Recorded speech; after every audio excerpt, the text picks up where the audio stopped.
G'day ladies and gents, and welcome back to Star Citizen with Mags, and today we're going to be taking a little bit of a look at the MISC Prospector and the new mining mechanics that have been introduced in patch 3.2. So 3.2 is in the PTU at the moment. Mining is the new profession that has been added, which brings us up to, well, only two professions at this point in time. We've got trading and mining.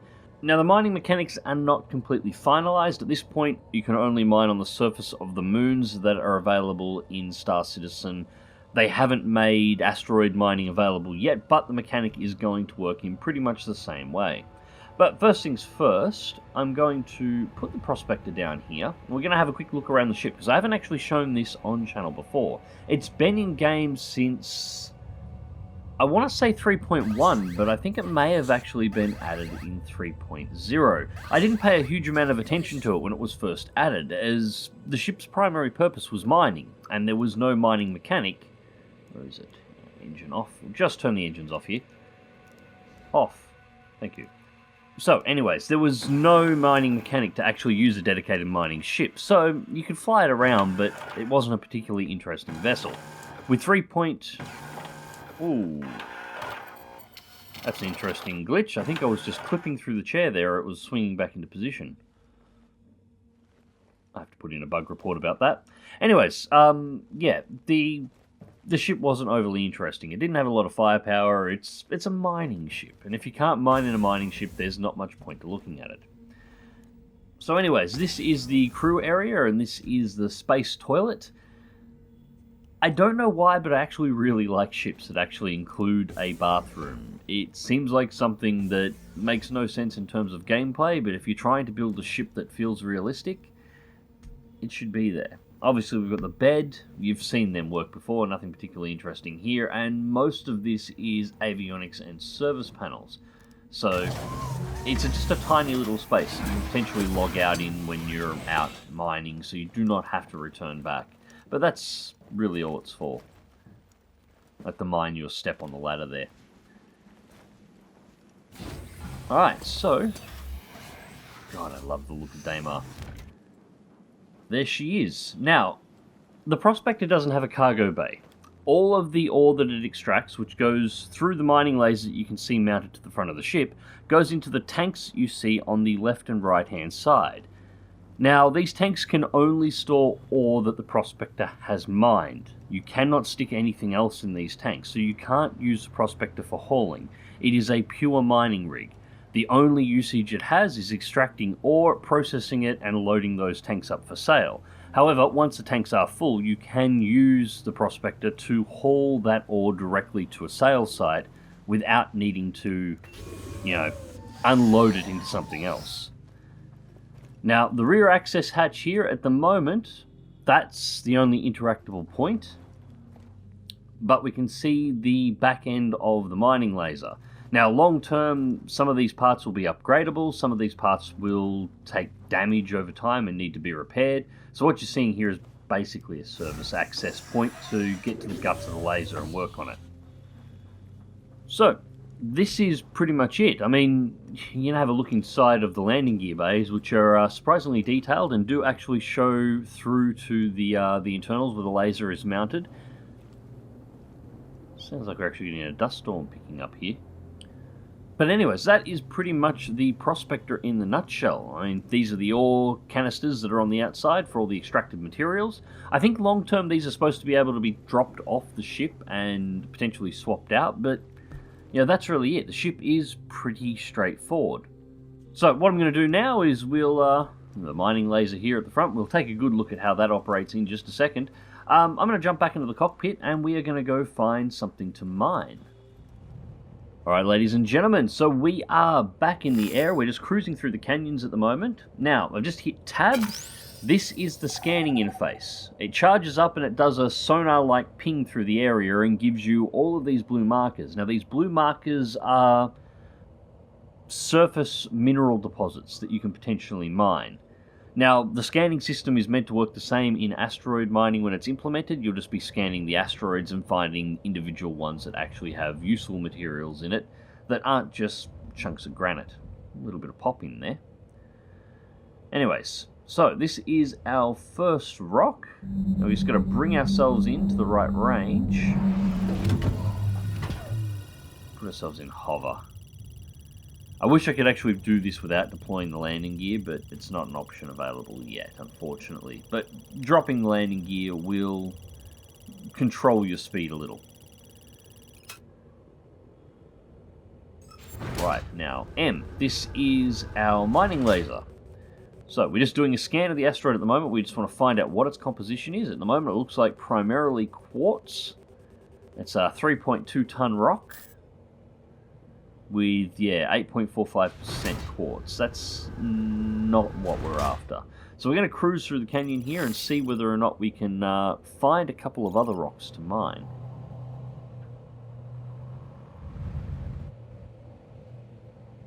I'm looking for something a little bit more valuable, some lithium, diamond, quartz.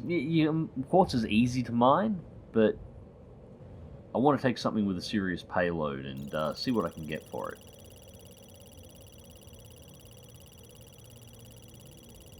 A 3.2 ton rock, and it is looking like just quartz again.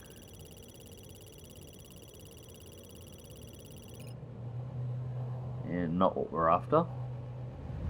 Alright, this might take a little while, so I'll keep cruising through the canyons until we find what we're after. We'll take a look at this rock here and see if we're in any more luck. We found a lot of quartz in here. This is, of course, a major part of what we'll be mining in Star Citizen, actually filtering through and finding the specific ores that you're looking to mine, or materials that you're looking to mine. And that's diamond. Alright, now we're talking. Nearly a 4.2 ton rock.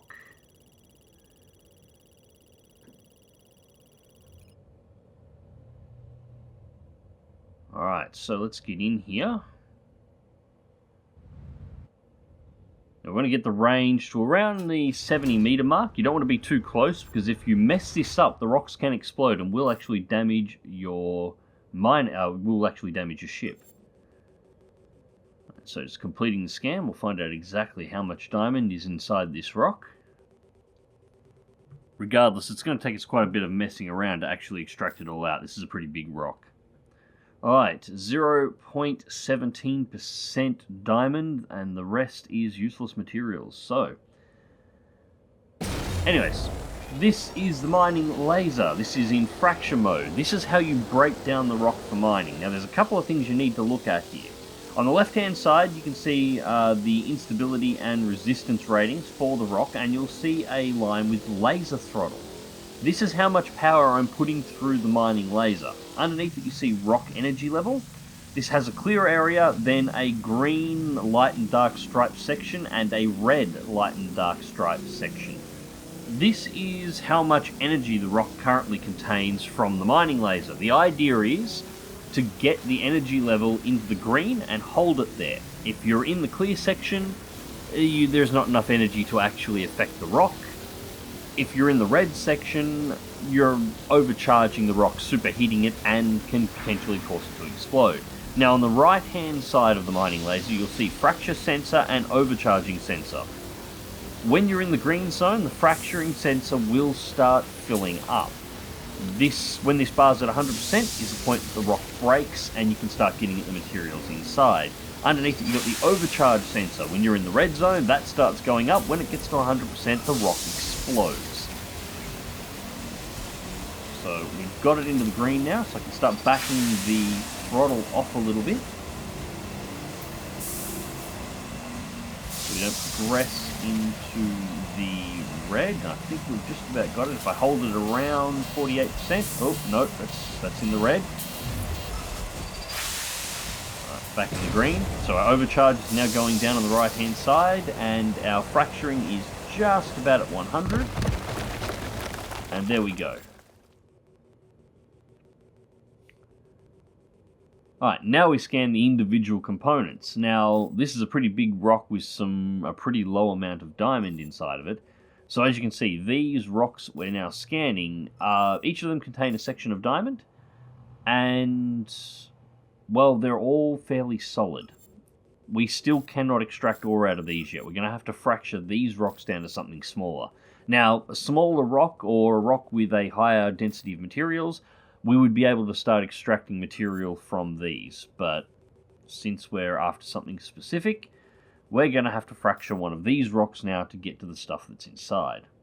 So we'll just bring ourselves in because we're a little bit far out. That'll do, I think. Alright, fracture mode, and fire the beam back up again.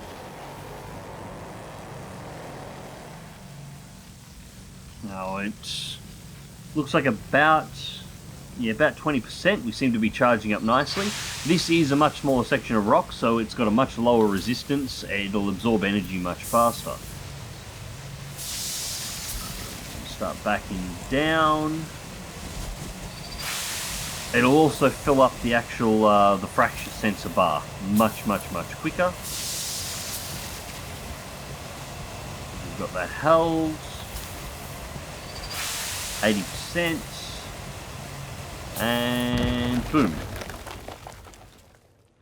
That's interesting. The debris moved a little bit then. Regardless, you can now see that these chunks are no longer wrapped in orange. They're now purple. This means we can now use the extraction laser, which is much more straightforward. You simply put the laser on the target and it cuts apart the rock and uses a tractor beam to pull everything into the ship itself where it's processed. So once you've managed to fracture the rock down to an appropriate size, the mining is just point and click. But overall, it's far more involved than some of the mining systems that I have seen in other space games. Many of them, it's entirely possible to set up a macro and completely AFK during mining, but in this one, it's not going to be.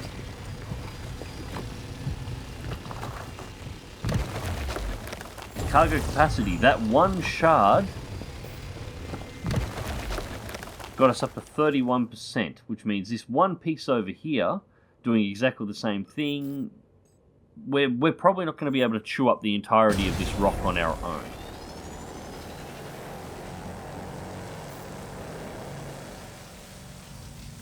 Right.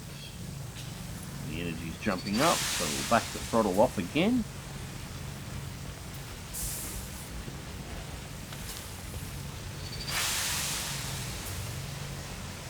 Power get up into the green and back off the throttles. We're in there now. The little telltale beep tells you when you've passed into the green zone. So there is audio cues too, which I very much like. 70%. And fracture. Once again, breaks down to purple, so we can flick over to extraction mode. And it's as simple as that. So that is mining in Star Citizen, or at least the preliminary version of mining, surface mining, using the Prospector mining vessel. It's pretty straightforward. I like the mechanics. I like the fact that you've got to work the throttle a little bit. And different materials do have different difficulties in, actually being able to fracture the rocks in the first place. Diamond is probably moderate difficulty.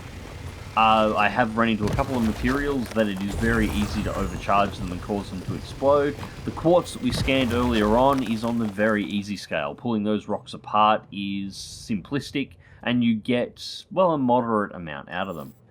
Anyways, ladies and gents, this has been mining in Star Citizen. Since 3.2 is coming out very soon, I'm probably going to pop up a few more Star Citizen videos going over some of the ships, because I didn't really do any of the ships outside of the Reclaimer for 3.1, so I do have quite a backlog that I can actually go back and have a look at. And now that the more mechanics are coming into play, there's going to be miners on the planets, I would like to actually see whether or not I can set up a train where I can mine on a planet, transfer ore through to a cargo vessel of some kind, and whether or not the cargo vessel can complete the delivery. I'm not entirely sure if that's actually in the game yet, but there is only one way to find out. Anyways, ladies and gents, I hope you enjoyed the video, and thank you very much for watching. As always, remember to check the video description down below for links to my social media and links to all of...